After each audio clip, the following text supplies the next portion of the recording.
In this article, it says digital silence, a red flag.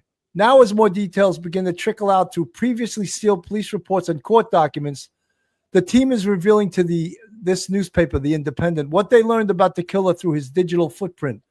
The Cellbrite team had uncovered files scrubbed from devices, searches routed through VPNs, and deep downloads about serial killers, all of which they say painted a chilling picture of obsession and planning.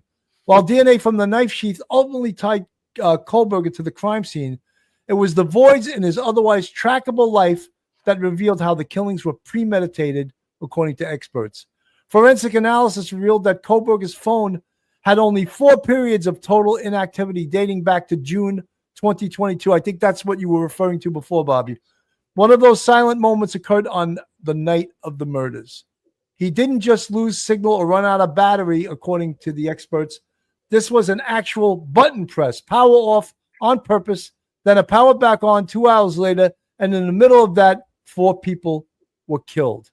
So not only, we talk about the actus rea with that, but he also scrubbed his devices. And let's remember, he wasn't arrested.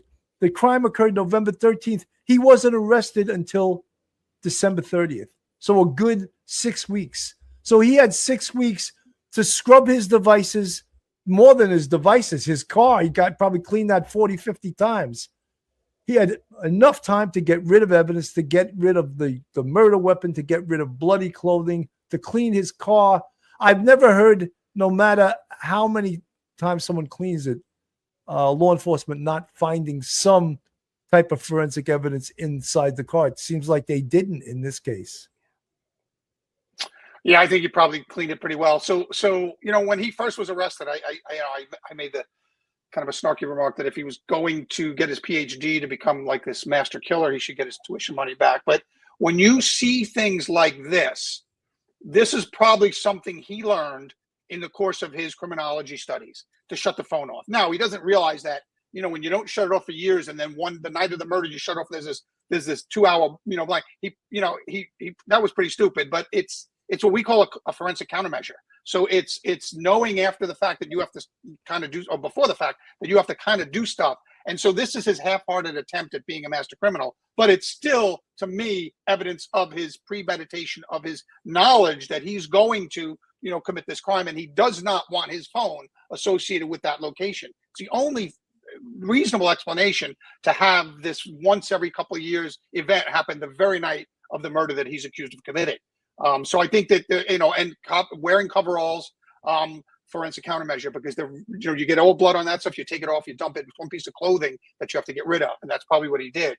But yeah, I'm sure he probably educated himself. The common person probably can't wash a car that way. But since he was the one thing that probably he was learning is those forensic countermeasures and how to clean a car like that. Because then they started looking at some of his other, you talk about, whether or not it was a sexually motivated attack, but then we see some of his computer searches that relate just to that. Right. Yeah. I can't remember what they were, but some of them were pretty. There was some really violent porn. Yes. That he had.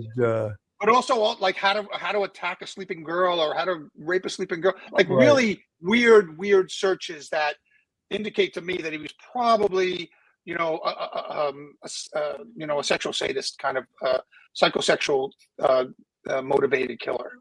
Right. We discussed that on a whole show with Jim Clemente. And we also discussed it on a show with Dr. Joni Johnson. And then on another show, the great forensic psychologist, Dr. Gary Bricado, he had done a show, I think, with the Interview Room on that exact same topic. I didn't watch it because I don't like to watch anyone's shows if I'm going to do the same topic. I don't want to steal anyone's ideas. But he's a very smart guy. And he laid it all out. And we did the same thing with Jim Clemente. And Jim, you're good buddies. Sure. Good friend of mine. Dr. Joni Johnson agreed with this. Because when everyone says, we still don't know the motive. No, we know it. We told you what it was, but you don't believe us. The motive was psychosexual. That's what it was. That was his motive. And I think he went into that room thinking there was going to be a single white female in there. I think he only thought Maddie was going to be in there.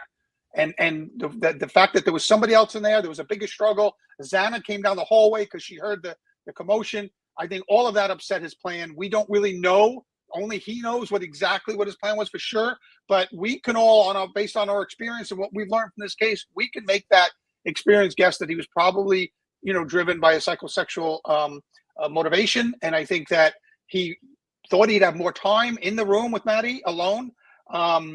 He was wearing coveralls. That's not usually something you'd wear for a sexual attack, but who knows? We don't know his thinking. He's a warped psychopath, obviously. And on the end, at the end, it doesn't really matter, but you don't have to prove motive for the crime of murder in most cases. And so, it's left a chance, but putting the pieces together, I think, based on his computer searches, based on all the other, the totality of the circumstances, as we call it, it leads me to believe that was his motivation.